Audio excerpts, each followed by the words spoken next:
I have no idea what to actually call this group. Wilderness Club, Outdoor The Club. wolves. Survival 101. The one who could.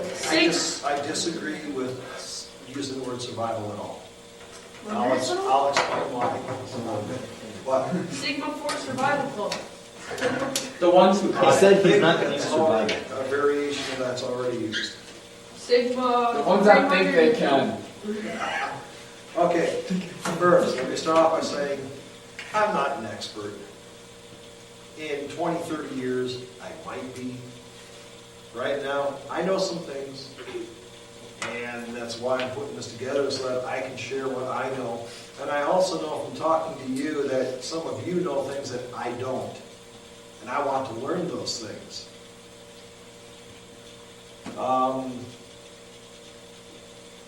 Now, you said, call it a survival thing. You have camping. You got backpacking. You got minimal backpacking. Then people talk about survival camping. And as far as I'm concerned, it's all camping. All needs four things. You need shelter, fire, water, and food. I don't care if you have a big fifth wheel camper. Yeah, the fifth wheel provides a shelter. And the fifth wheel provides the fire. And it's got a water tank and a place to store food. But if you didn't have one of those, you're not really making it out there. You need those four things. If it's a tent, it's still the same thing. The tent is your shelter. You still need fire, you still need water, you still need food. What happens is, as you get farther down the chain, you need more skills to be able to do it. Fifth wheeler, it has stove, oven, microwave, tent. You got to start a fire and cook over. Your tent doesn't have it. Adds more skills. All the way down to where you are lost out in the woods. And you just go back to those four things. You need a shelter. You need a fire. You need water. Food, if you remember what you learned about the rule of threes, food's way down on the list. You can go 3 weeks without food. It will not hurt you one bit to go 3 days without food. Some of our staff have had to go 3 days without food for tests that they were going to have. That's not going to hurt. Big thing, shelter, fire, water, then food's down there if you're going to be out for a long time. A lot of the videos and books that I've read, they talk about how fire is so important. I disagree with that. I believe shelter is the most important thing. And my definition of shelter is not going to match anything that you have. This right here is my first layer of shelter. The way I dress before I go out of the house, that's the first shelter I have. I told you about in the news, there was a guy, a hunter, 19 days, lost out in the woods. He survived by burying himself in leaves. That was his shelter. He didn't have a way to make a fire. He still lived. If he had built a fire and didn't think about getting into a shelter, into the leaves, probably wouldn't have made it. How many of you have been around a campfire, you're sitting there, one side's toasty warm, the other side's ice cold? Now, how many times do you have to put wood on a fire to keep the fire going through the night? A lot. So when are you going to sleep? Never. After a couple days of doing that, you're going to pass out from lack of sleep. If you have a good shelter, and some of you have told me about some of the shelters that you made, how when you crawled into them, you were getting warm being in them. As far as I'm concerned, it's the most important thing. But One year, we built down on the slough where the river goes into Michigan. You look up to the left, there's that slough below the dam. yep, The island comes up. We built on one side of the island an igloo. on ice, and we cut it out, and we actually camped it in January, and it was 34 degrees inside.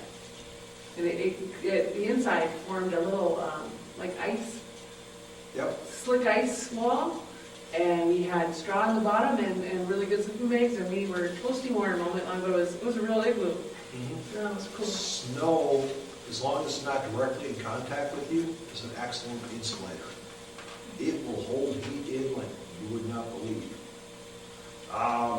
In one of the books I read, the Inuit, inside their igloo, and they've got thousands of years of practice building igloos.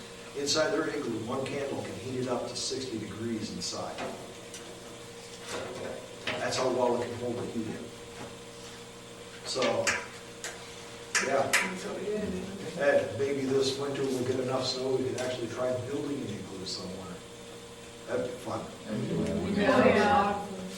We had to use the windblown, really icy windblown snow, and had to take the water source with us to, like the glue, and make it freeze, but it was actually round and a little trowel door, and it was Yep. really cool. And as it heats up, it will actually melt a little bit and run down, and then it freezes.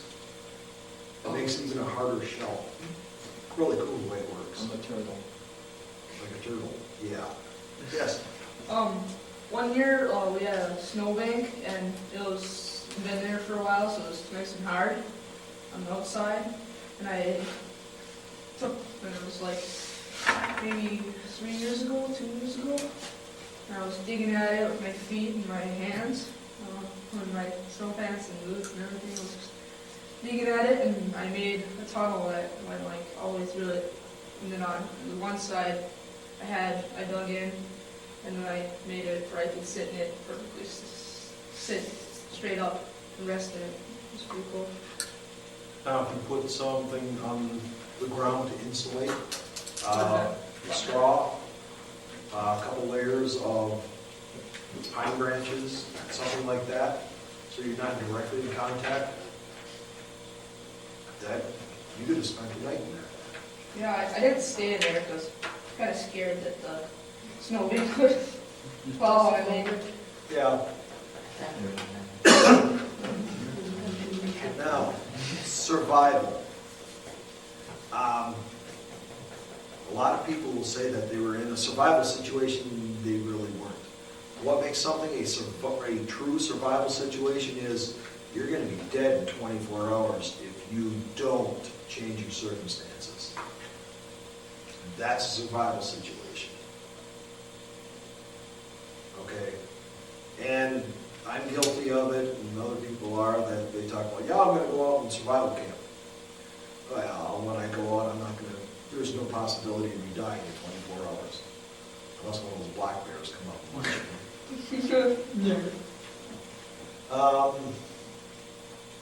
But all it is just different layers of camping. And you start off with your fifth wheel camper, tent. Each layer you go down, you just need more skills. And eventually you get to the point where your skills help you with your confidence.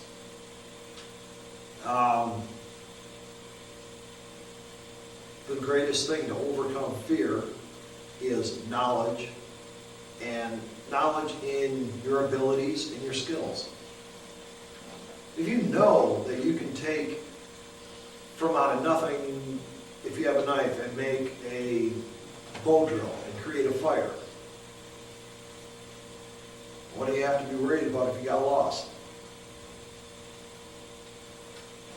If you know how to make a basic structure for a shelter, what do you have to worry about if you get lost? The attitude you should have is, cool, now I get to use my skills. Then you go at it. I'm getting off a little bit. The whole thing about shelters is creating a microclimate for you to exist in. That's all that it is. My first microclimate starts with my clothes. And I went home and changed so you can see this is pretty much how I dress when I go out. I like dressing in layers. So I get out, get to where I'm going to be, I'm going to start building my shelter. first thing I do is take off 1 or 2 layers, because I don't want to start sweating out there. Some people forget that. And the whole big thing is your body core temperature.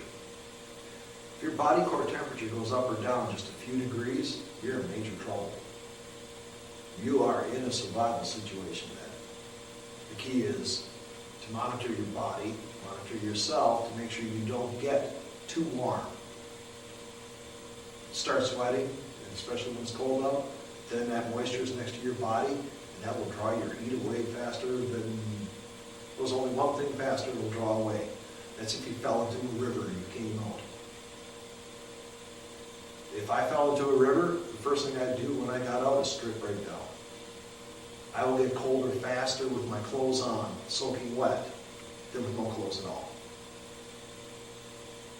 Don't know if the police would accept that, but it's all about creating microclimates to keep your body core temperature up. Water, yeah, it's needed. The biggest thing you need water for is that your body can maintain the core temperature. Biggest thing you need food farther down the line is that your body can maintain a core temperature. It all boils down to that. And think about that. Be concerned with maintaining that. You got it made. Build a good shelter so you don't lose much body heat. Have a good fire so you can get heat from that. You're good. Let's see. When we get into the first aid part, I'm going to do a lot of hypothermia and hyperthermia. Because if you can learn the warning signs and you monitor your body, you can cut off hypothermia. Hyperthermia is when your body core temperature goes too high. You're out in the desert and it's 110 degrees. Your body only is supposed to be 98. If your body can't get rid of the excess heat, and really hard to get rid of heat when it's already hot, your body core temperature will start going up. And there are warning signs. I'm going to teach you about that. Warning signs about hypothermia. Because if you wait until you're to the point where you're violently shaking, you will not get a fire started. Just those of you who are writing, try writing with your hand going like this. Now imagine trying to get things to start a fire when you're shaking that bad. The whole key is, let's identify when you're starting to get into trouble, take steps to fix it. Then the trouble never happens. Now, my experience, my family camped all the time. When I was about 12 years old, I got tired of being in the camper. It was a camper designed for 6 people, and there were 7 of us. When I was 12 years old, I got a tent, and I have slept outside ever since, except for 3 nights, and that was because they were forecasting severe thunderstorms and 60-mile-an-hour winds.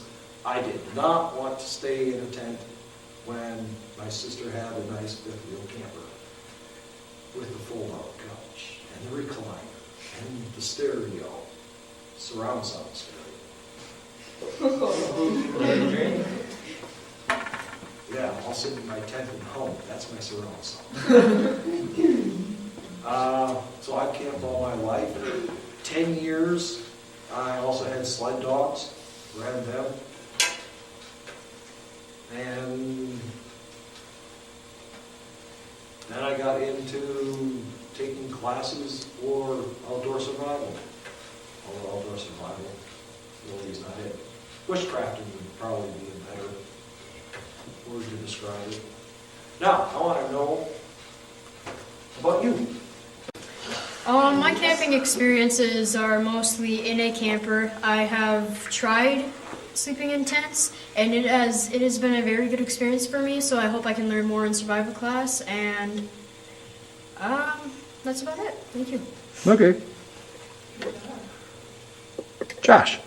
Well, my experience with camping has been good, except for the one night we had to sleep through the rain, and we didn't have the cover on top of the tent.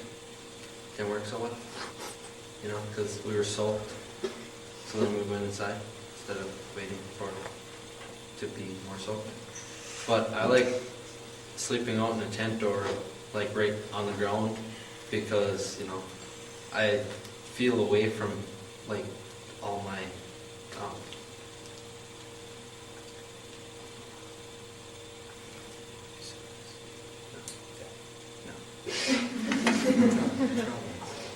yes, all the way like away from my troubles and stuff. I can just get out by myself where it's quiet and I don't have to listen to my family yelling at me or anything like that. That's about it. Good. Tyler? My experiences with camping wasn't really that much, other than going out with family and sleeping in tents. We don't use an RV, or whatever it's called. That's what it's called. Okay, just make sure. But it's pretty fun, all I can say. And kind of want to learn more. That's about all. Okay. My experiences with camping, like, isn't really much. We would just go to a campsite and sleep in tents. That's pretty much it. And I would just like to learn more about just basic things. That's pretty much it. My camping experience is I've slept in campers, I've slept in tents, and I've slept under the stars one time, but that wasn't too comfortable. I just would like to learn more about building shelters and certain ways of survival kits, or first aid kits. My camping experience is just, I've only slept in a camper like twice, and the rest I've slept in tents and a couple times under the stars. And I would like to learn more about building shelters. Okay. My camping experience mostly in our comfortable camper, but we just went on a trip and we got to stay in a tent, which was fun. And we had those little foam pads that you just roll out and it makes it a little bit more comfortable. And I would like to learn about like making a shelter for if I don't have a tent, I can sleep comfortable, not worry about like predators or rain or weather, you know. Okay.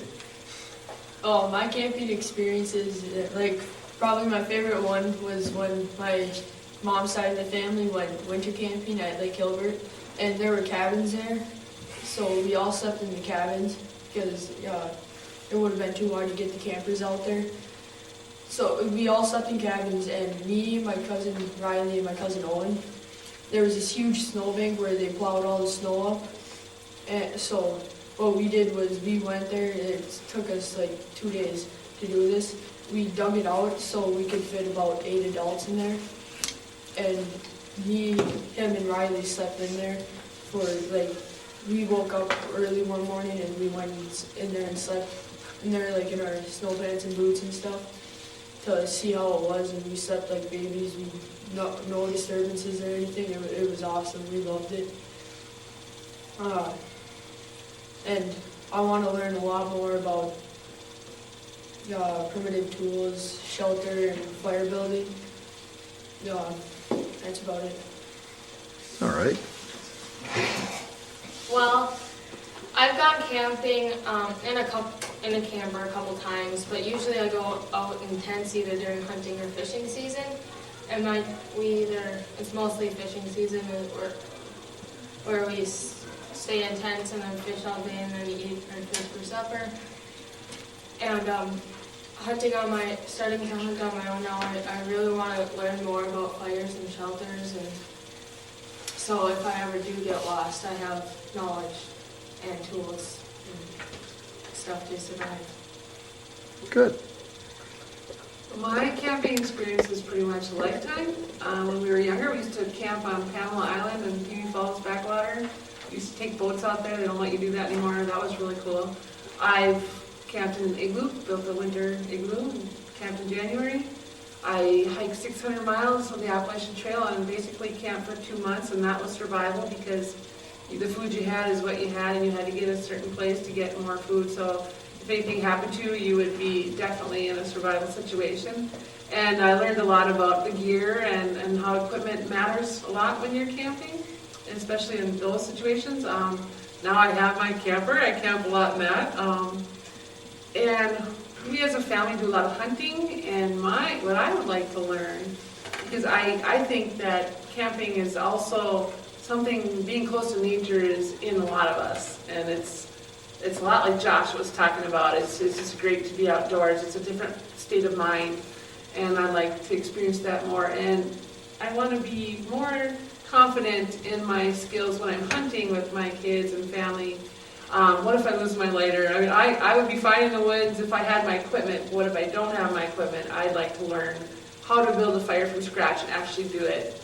And more about shelters and like the rope that you made and interesting things like that. So, and I also want to experience it with Casey because it's fun.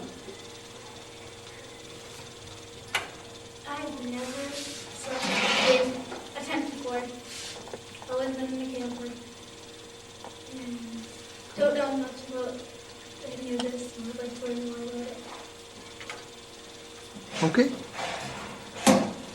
I haven't camped much, but every time I have, it's been in a tent. And I don't know much about being outdoors, but I'd like to learn more.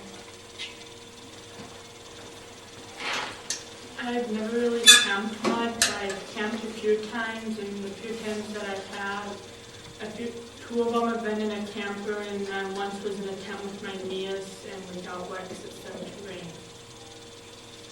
And I'd just like to learn more about the outdoors. Okay.